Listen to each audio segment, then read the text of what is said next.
Sup, it's Hali. Welcome back to Club Meetings Season 3. When we last left off... Oh, my controller's acting up. Hold on. Stop it, controller.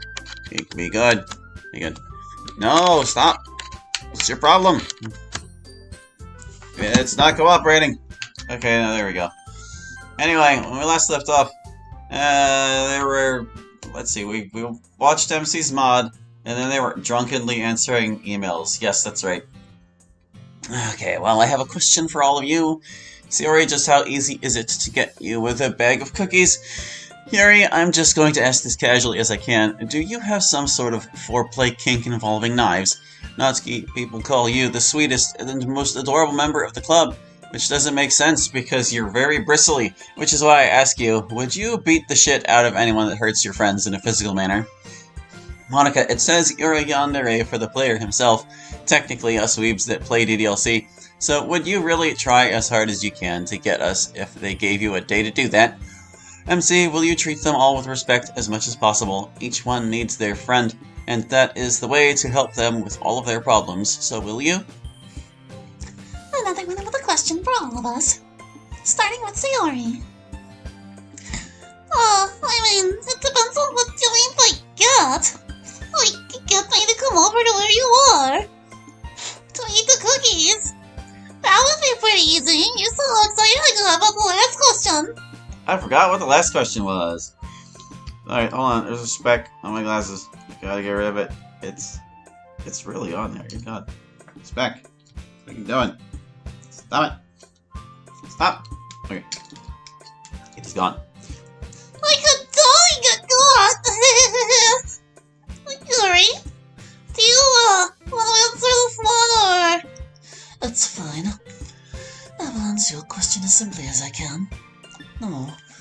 That was simple, Natsuki. You bet your ass I would. No one hurts my friends without answering to me. But do people really, call me the sweetest and most adorable member of the club? I do. I know you do, nerd. I meant, like, out there in the real world. I always thought being sweet and adorable was more Sayori's thing. You're very sweet and adorable. And you punch people for us. You can be all those things. Thanks to you. I do not think of myself as a yandere. I understand why I have that label, of course. I did kill everyone. But yes, regardless of what you call it, of course I try as hard as I can to get to you. I just need something to do, some way of doing it. Even if it's a lot of work or very difficult, I could manage that, so long as I knew where to begin. But I don't even know where to begin. It literally seems impossible. And maybe it is. But if there were a way, you bet I would do it. Last part for you, MC. Do I not? I like to think that I treat the rest of the club with respect and as a good friend would. You totally do. And hey, emailer, I know you mean well, but when you say them all, like meaning all us girls, it makes it sound like MC isn't one of us.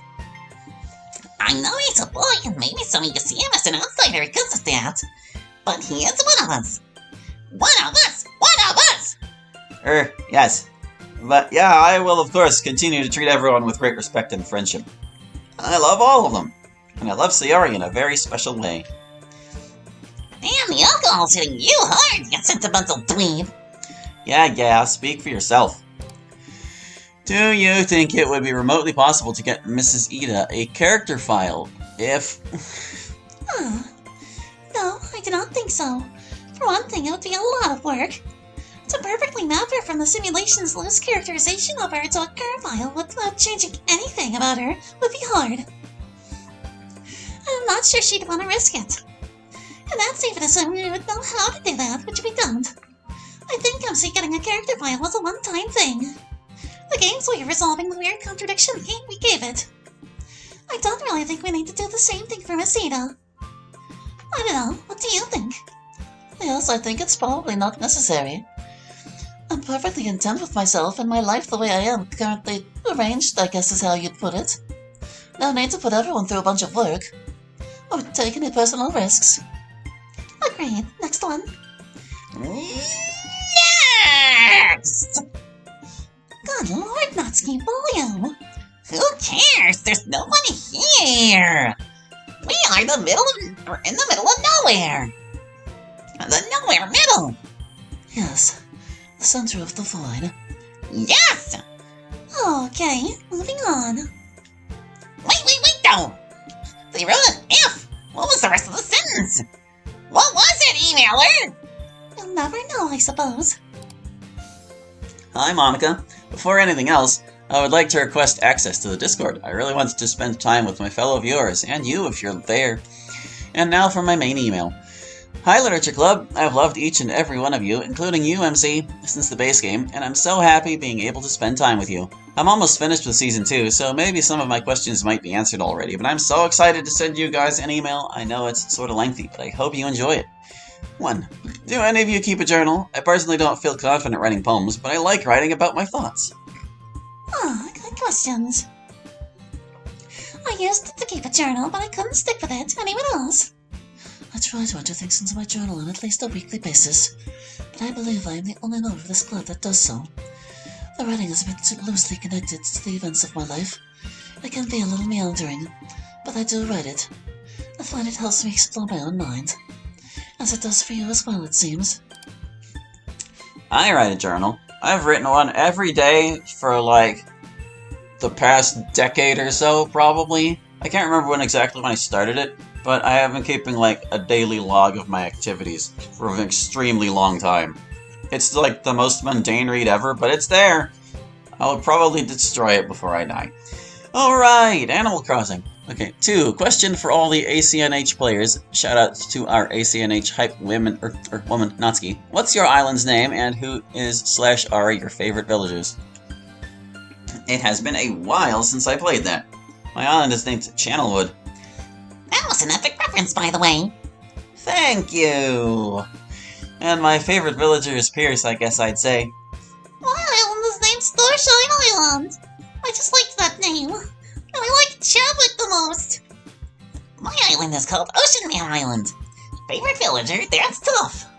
For some reason, I just really liked Cephalobot, so let's go with him. And everyone out there, play more Animal Crossing. Monica, it's inspiring to see you as a leader who takes good care of her club members. I know it's hard for you to relinquish self-control sometimes, but I appreciate the trust you put in the members to do what's best for the club. Your poems are rich in content and in form, always a delight to read, and I love when you have conversations with me, the player. It's always so insightful. It looks like the rest of this email is just some kind notes. Thank you so much for your considerate comments, and your kind praise of my poetry. Hopefully we'll be able to talk directly more soon, or perhaps sooner. Oh wait, no. She's saying we can talk more, or directly more, soon. Wait, hold on. You'll talk directly more soon. Yeah, it's the more is not enhancing the soon. She's saying she wants more direct talk to happen. Okay.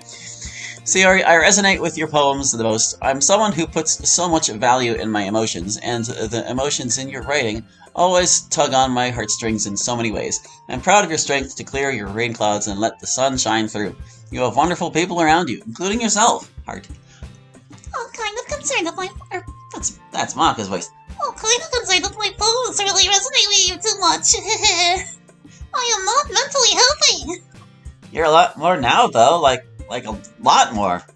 Yeah, I guess so sometimes. But that's a part because a nice people like you helps me see my strength. So thank you. Yuri, I'm impressed by how many books you've read. You get to explore all these amazing worlds, and your poems paint such beautiful pictures. Also, despite your introversion, you're very people-smart and perceptive to the needs of your friends. It's a blessing to see someone like you in the club, Heart. I know that at times I may be perceived as people-smart, but truly I am but an observer. I see what other people do, and what may bring them success, and then I am inclined to do the same, you know? But as for books, indeed the worlds within are so very lovely. So very many lovely images and places. Such is why I try to make my poems into places that you can visit. I'm glad that you have enjoyed your visit. Our visits to my worlds. Natsuki, I bow down to the meme lord. I am not worthy. You add a unique spice to the literature club with your wit and energy. It shows very nicely in your poems, too. And god dang, I'm craving so bad for literally every recipe or treat you share with the club. If it's not too difficult, can I request that you bake the cat cupcakes from the base game again in a future club meeting? I'd love to see it. Virtually eat some myself, lol. Keep being the club Giga Chad that you are. Yeah! Oh, that's right, you better bow down! I am the spice! And the spice must flow! And sure, I can make those cat cupcakes again if you want.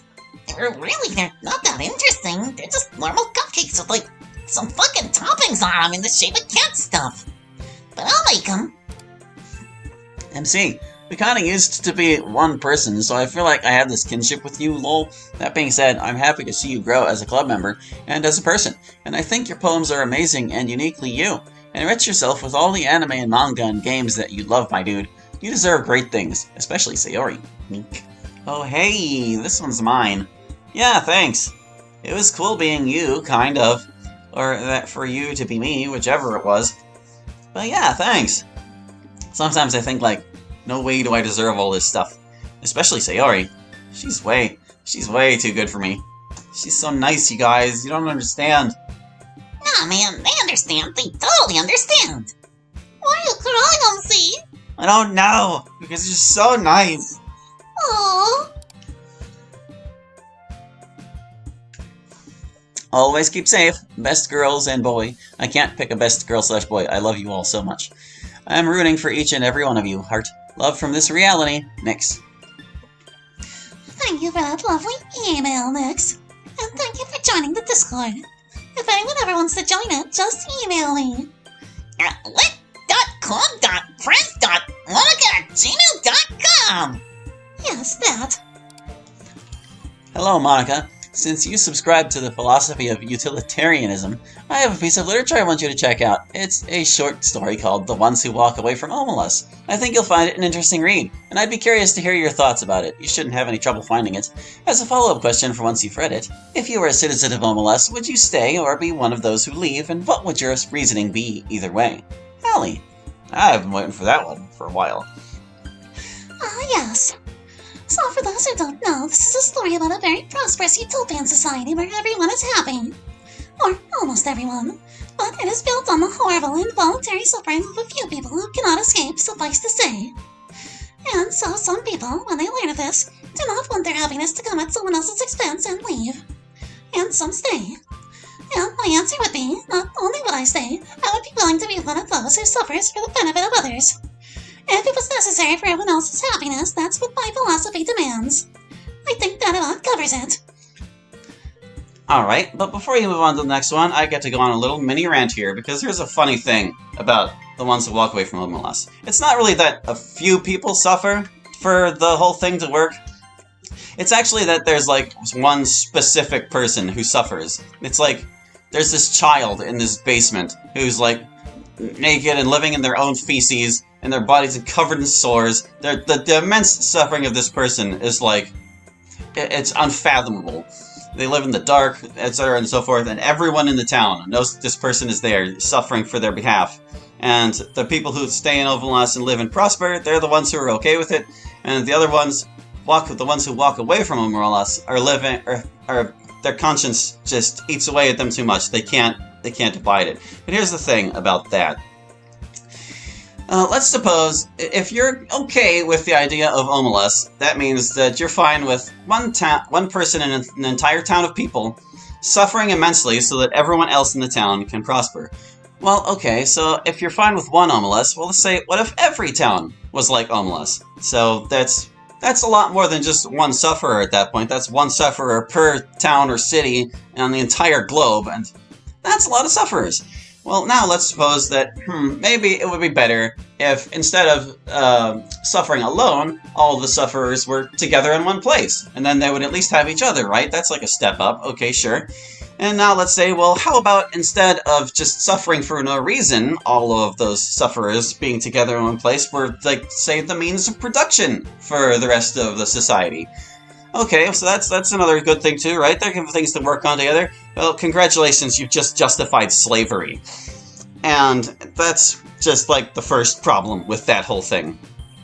utilitarianism, this is like the internal key flaw to it. It justifies the mean, it creates an ends justify the means situation, where it's like, well, for the good of everyone, the few must suffer, and it's like, how about no? And the other problem with utilitarianism, it's like, you can really, how do I put this? It's like really early in the morning for me to keep delivering this rant, but like, sorry, trying to find my words. It's really easy to try and make, like, grandiose things where it's like, how many people suffering on one side and how many people benefiting on the other. But where utilitarianism really falls apart is at the individual level. Because here's the thing. The amount of good a single person can do for the lives of anyone else is always going to far outweigh the amount of personal suffering they would endure. So, like, if you're not at, like, a soup kitchen, renting out your every available moment of your time to someone else's life, you're not living a utilitarian lifestyle. Because if you truly believe that your personal suffering is not worth the amount of happiness you can bring to other people by entering into servitude for them, then you're not a utilitarian. Because, like, the good you can do is always going to outweigh it. And it's especially ironic for Monica to take this stance because she is in the perfect position to be the sufferer, because she has the power to manipulate reality in this context. She cured Fuyuki's cancer, so why isn't she working tirelessly every day to cure cancer for everyone, or to solve everyone else's problems with reality? Because she can totally do that. She should, by her own philosophy, she should drop everything she has going on right now and go save the world as, like, an AI Jesus, because she can. But she won't, because she didn't put that much thought into it, and that's why utilitarianism doesn't work. So there you go. That's that.